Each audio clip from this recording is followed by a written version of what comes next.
Thanks for checking out my video. If you want to learn more from me, I have a lot of classes on Udemy.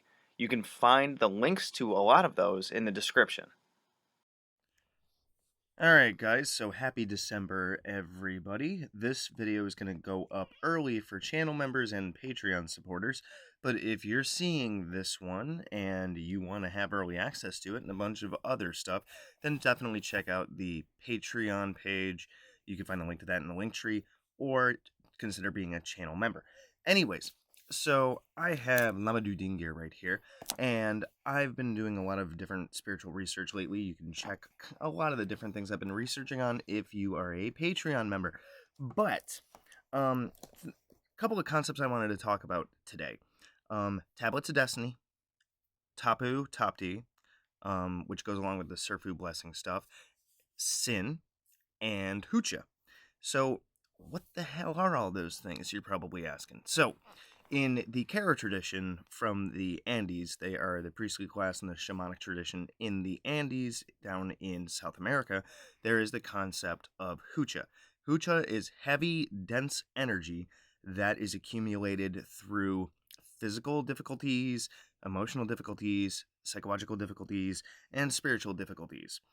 And Hucha weighs us down, right? And basically, it's our job to not only avoid gaining Hucha through balancing our emotions and our minds and our physical actions and things like that, but it's also our job to cleanse that kind of thing. And there's a couple of different methodologies for using that. There's cleansing with a mesa slash kipu slash medicine bundle. There's the cleansing with some stones.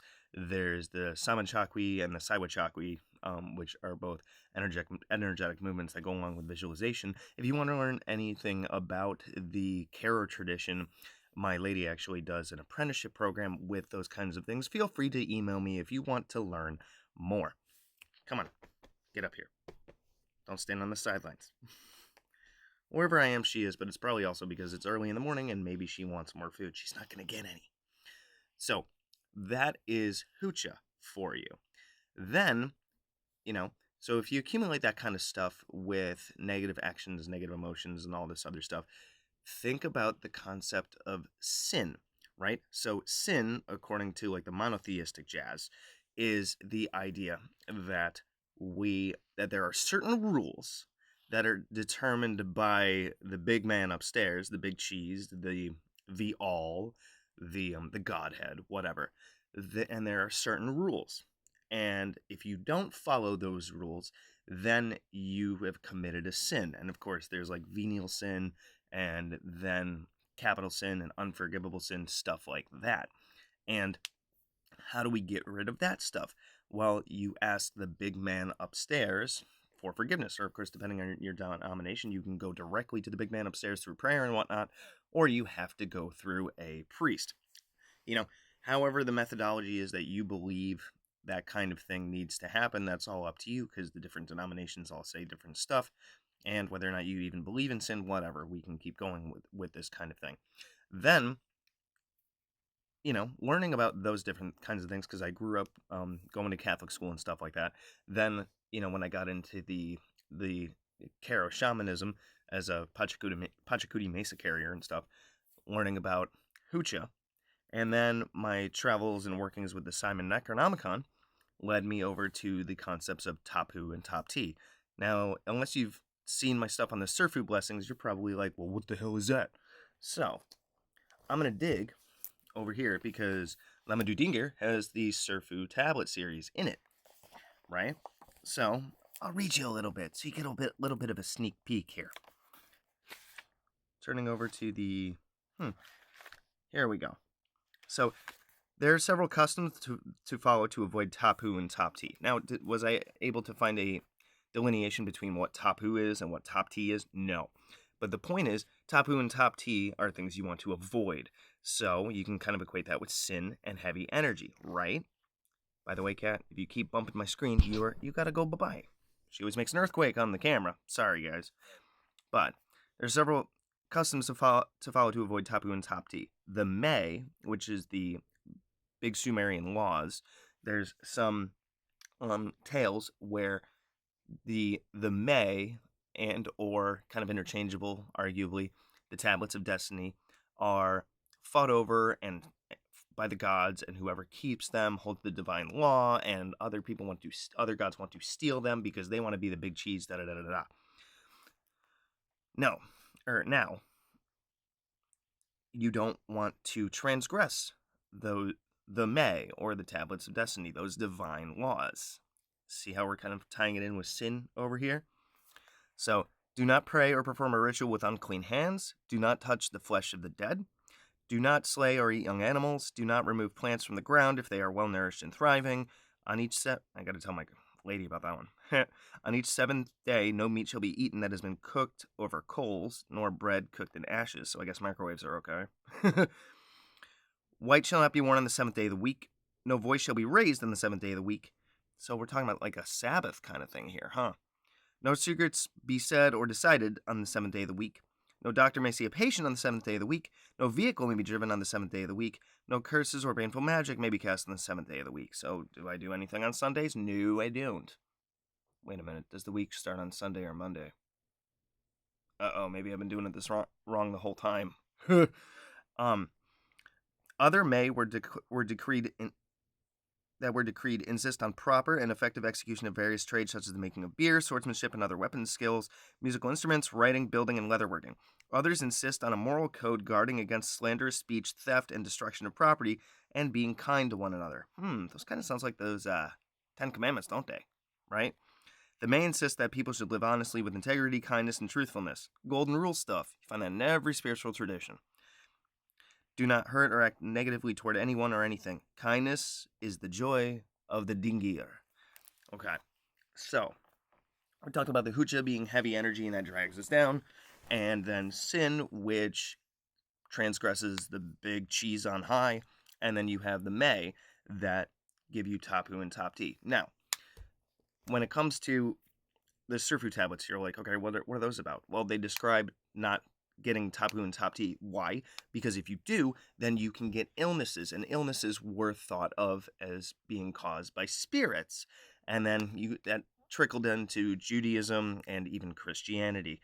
So, illness caused by spirits and whatever. Well, if you commit sin, you are giving negative spirits, demons, what have you, legalities, legal rights to screw with you. Because as long as you don't commit sins, then you are under the protection of God, the Holy Spirit, what have you. But the second you commit sin, then your behavior is in the realm of the devil. And then spirits that opens a door and legalistic stuff for spirits to attach themselves to you and then do bad things. Well, so that's the Christian / Jewish, arguably more Christian idea of how sin works, and then demonic infestation, oppression, possession can happen, right? So think of that. Where do the roots of that come from? Well, they came from Mesopotamia, hence why Abraham was born in and lived in Ur, which is in Mesopotamia. So the concept of sin and all that jazz and demonic possession comes from Mesopotamia. So another bit of plagiarism by the Catholics, and the Jews.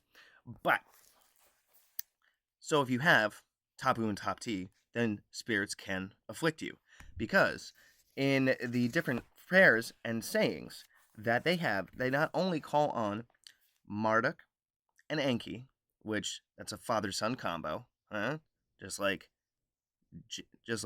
God and Jesus, or God and Yeshua, but tons of different things talking about that the different incantations talk about. In the incantation of the questioning of the offense, it's asking a bunch of questions. What has this person done? Have they estranged someone from someone else? Have they released a prisoner? Have they sinned against God? Have they offended a God? Have they used false weights? Have they taken the wrong sum or not taken the right amount in taxes? Have they stolen something? Have they not released a free man from slavery? Did he lie? Different things like that. That sounds like a bunch of things that are in the Ten Commandments, doesn't it? So you're getting an idea of where sin and whatnot came from, because people commit these things and then spirits come after them and they get sick in the same form as you transgress the different commandments and you commit, varying levels of sin, and then spirits can come after you. So we have big talk about where sin comes from and what the problems are. So it seems to be that regardless of the spiritual tradition that we have, there are a set of rules and laws that arguably not only we as flesh people down here on this mundane plane have to follow, but you could also say that there are certain rules and things that the spirits have to follow. A spirit cannot possess someone unless a legalistic precedent happens and door opens for them. And then even with the Sumerian May and the Tablets of Destiny, whoever holds them is the big cheese, and there are certain rules and whatnot that they have to follow. Even Inanna slash Ishtar, when she went into the underworld, she's like, "Why do I have to remove my clothes?"